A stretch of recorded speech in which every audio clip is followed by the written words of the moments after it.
What's up, guys? Your boy Roy back at the back, and this is the Preaching to the Birds podcast. We like to bring the latest and breaking Eagles news as it comes to. Now, with that being said, I gotta do something. Can't have this on the floor for too long.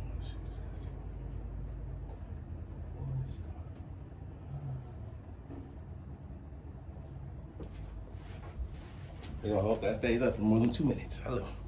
All right, so look. There's a lot of things we got to talk about. I've been away for a while, for a long time, but it's good to be back out here to do some crazy podcasting with y'all. The Philadelphia Eagles start the 2023-2024 season in less than a week against the Patriots. But before we get into the Patriots, I want to go over a couple of things, right? I want to go over the recent roster tango that Howell Roseman is doing with our roster. We just released a couple players. We're going to go over that. I want to go over what Chris Carter said the Eagles roster is going to give us this year in terms of wins and losses. So we're going to talk about schedule predictions from Chris Carter, and we're going to talk about, most importantly, the 3 reasons why I think the Commanders are the team the Eagles have the most to really worry about in the NFC East division. Let's get into stuff. What's the hardest hit you ever took? Good question. One time, Jalen Carter hit me so hard. I was on kickoff, and he was on kickoff return. And he was the, what do you call it? What's that position called? The destroyer? No. Yeah, the destroyer. He was the destroyer. And he hit me so hard, I think I turned 2 backflips in the air. You got video of this? Yeah, I got it on video. As soon as he hit me, he said, "I'm sorry, I thought you were somebody else." It's like trying to stop a Ford F-150 from going forward. I remember Warren McClendon, blocked him in the back. He came up to the sideline. He, caught. You know how he talk. I'm about to go flip his ass. Jalen goes out there the next play. I see Warren McClendon get lifted 3 feet. So let's just talk about the roster moves that Howie Roseman is getting into, right? So Howie Roseman recently released 2 players and added 2 more players. So he released Tywan Mullen and he released Kyron Johnson. Tywan Mullen is a cornerback / safety we got from the Chargers from practice squad, formerly undrafted out of Indiana. And Kyron Johnson is a outside linebacker we got from Kansas State. A lot of potential from him. I'm sad to see him go. The corresponding moves that we made are bringing back Nicholas Morrow, somebody I'm really excited to see back. I think we needed a linebacker depth. I thought he deserved a spot on the team. And then we picked up an offensive lineman known as Tyree Phillips, formerly from the Ravens, a 3rd-round pick. Obviously, you know how Roseman wanted to play that game of we can make your player into what you thought he was going to be. That's what we're going to play the game of, okay? Not really crazy moves. We love to see the offensive lineman brought in to, secure this depth that we love in the trenches for the Eagles team. Also, we love, Nicholas Moore, obviously, like I already stated. Let's get into our next news. Chris Carter was recently on something. I think he was Good Morning Football or one of those shows. And he was asked a question about who's going to surprise us, right?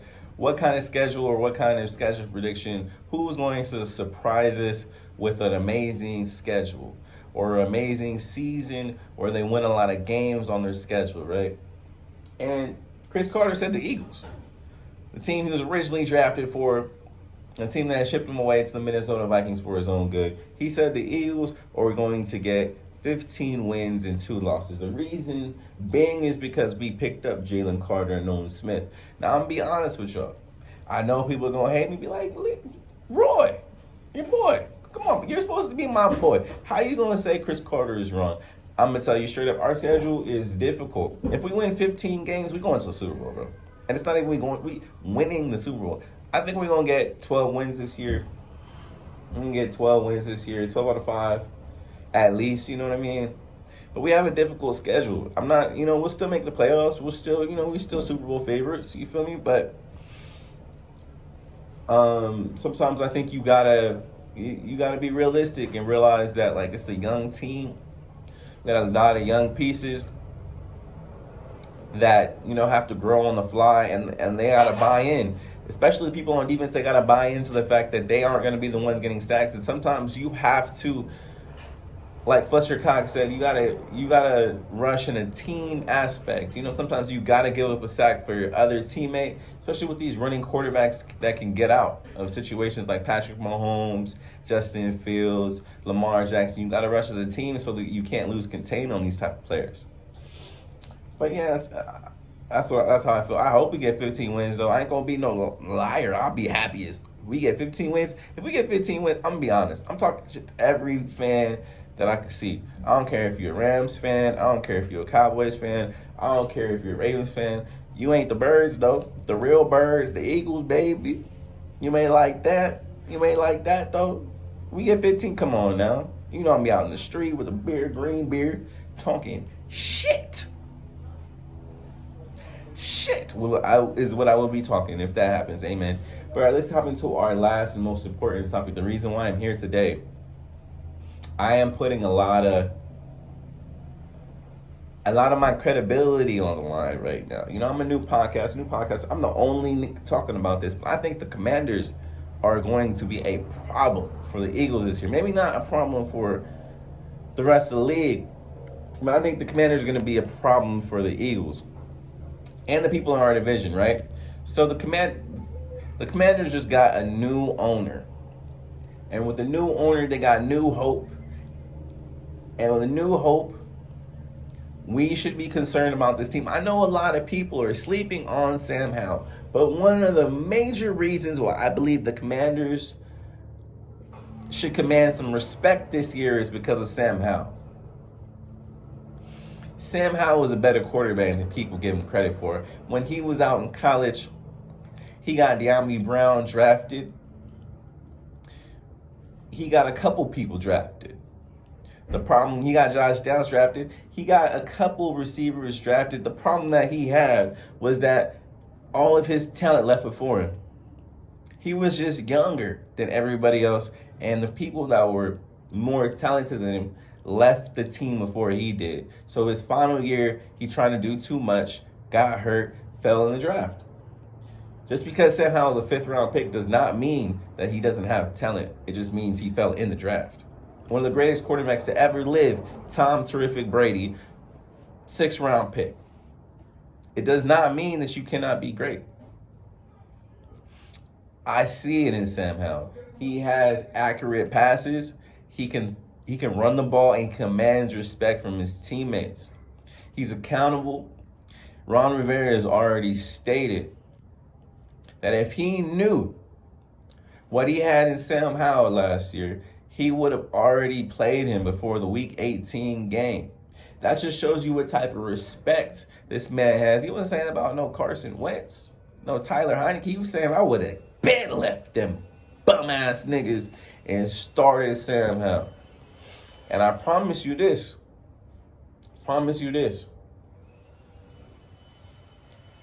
Sam Howell back this year than Carson Wentz was for that team. So with that being said, we got a lot to worry about because this Washington team is built to beat us, right? So one of the reasons that the Eagles need to worry about Sam Howell is because he's a running / throwing quarterback. He's more accurate than people give him credit for, and we don't have tape on him. What's dangerous about a player without tape on them is that you have no idea what they're going to do. You don't know their tendencies. You don't know whether they like to throw the out route, the fly pattern, or the go route, or if they like to do some shallow crosses. With that information, you can kind of game plan what you want to do. With Sam Howell, you have none of that ability. And that is part of the reason why this team is something to be messed with. So, one reason Sam Howell, 2 reasons, a lot of unknown, right? A lot of unknown. And the third most important reason that the Eagles should be concerned about the Commanders is coaching. It's the most important reason. Let's be realistic here. Nick Sirianni, in my opinion, has worse of a coaching tree than Ron Rivera. Riverboat Ron has a better coaching staff, more experience. Riverboat Ron has been to a Super Bowl just like Nick Sirianni. Brought a Cam Newton before he was Buns to a Super Bowl with a team that's built somewhat like this, probably less talented of a team. We need to be concerned about these people. I'm telling you, we need to be concerned about these people. He brought a team that had a Cam Newton. Don't get me wrong. Cam Newton was a talent, a running quarterback. Like I've already said with Sam Howell. But Cam Newton didn't have the receivers that Sam Howell has. Cam Newton had one receiver. He had Greg Olsen. Sam Howell has 4 receivers.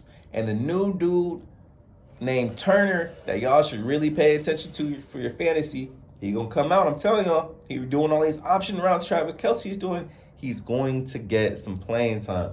Dude is out of Nevada. Thank me later. If you don't got a tight end, pick that nigga up on your fantasy team. He's going to do work. I'm already doing the same. Believe me. Look, bro. When you got the sight, the vision, believe I got it. That's what I'm trying to tell y'all first. I'm the only one telling y'all this real stuff. Believe me though. It's cool. It's all right though. Facts will show. Receipts, baby. But look, my bad for getting into that tangent. The point is though, Ron Rivera has a lot of coaching staff on his team that has experience. Eric Bieniemy just came in, championship experience of Patrick Mahomes. Huge experience. He actually won a Super Bowl. Then we have Riverboat Ron, head coach, been to a Super Bowl, been in the playoffs a couple times, has a lot of experience in the league. And then thirdly, but not least, John Fox, the defensive coordinator, has a lot of talent on his team. Just drafted 2 people that should be able to give him more interceptions / turnovers in the first / second round. Telling y'all we need to pay attention to this team. I know a lot of people don't want to. The Commanders ain't commanding no respect from a lot of Eagles fans, but look, I'm telling y'all, this is a team that can really, really, really give us some trouble because they have 4 good receivers that can stretch us vertically, and they like to control the clock against us. A quarterback like Sam Howell, the accurate. I'm gonna show up some pass. I'm gonna show y'all some passes. If I haven't shown you already, I'm recording this. I haven't edited the video to add, what I'm talking about right now. But I'm gonna show y'all some passes. Sam Howell can throw that thing, boy. He can throw it, sling it, put it in pinpoint places, knows when to throw it away, and that is the most scary thing about it. Is a man that knows when to throw the ball. He's not a Dak Prescott, people. He ain't gonna fold under pressure. He ain't gonna choke like that. He's not that yet. You gotta make him into that. I know a lot of content creators like Lord Brunson, like Philly 500. A lot of these people are sleeping on Sam Howell. I'm not. I'm looking at the tape. Got my glasses fixed, and I'm seeing some things that we should all be worried about. Nobody want to talk about it. I'm here to talk to you about it. The Commanders are somebody we need to be worried about. Some team that should be commanding respect from us because they have exactly what they need to make our lives miserable, which is a team that is experienced, has a great defense, and can control the clock against us. All right, guys, that's all I really have for you guys. I hope you guys are having a great day. I hope the Commanders get hurt. I mean, I'm not really wishing for injury on them, but y'all know what I'm saying. I'm an Eagle fan, baby. I want my team to succeed. I want my team in green to succeed and be very mean. But I hope y'all having a great day. And, I hope I didn't offend any Commanders fans. I know y'all feel the same way. I mean, I'm not wishing injury on Sam Howell. Like, I'm sure y'all ain't wishing injury on Jalen Hurts. But, look, I want another Super Bowl, man. I'm hurt. We didn't get that last one. I need it. And I need it now. Not for me. But Jason Kelce, Lane Johnson, and them boys. Y'all know what I'm talking about. But all right, I'm out. Man, y'all see how they talking about that nigga Jalen Carter? Calling this nigga F-150? Sheesh. I can light up to that. Oh yeah, I can light up to that, baby. Can't wait for this football season to start. About to crash test dummying some niggas. Let's go. Talk about a backflip. I ain't never seen a nigga do 2 backflips in the air. That's destruction for real, baby. Destroy a position. Can't wait to see Jalen Carter destroy you. in that destroyer position, baby. Ooh, I can't wait. Ooh. No, I'm playing. I ain't throwing up gangster. What's the deal, folks? What's the deal? How y'all doing today? It's your boy, Roy, back at it with another episode of the Preaching to the Birds podcast.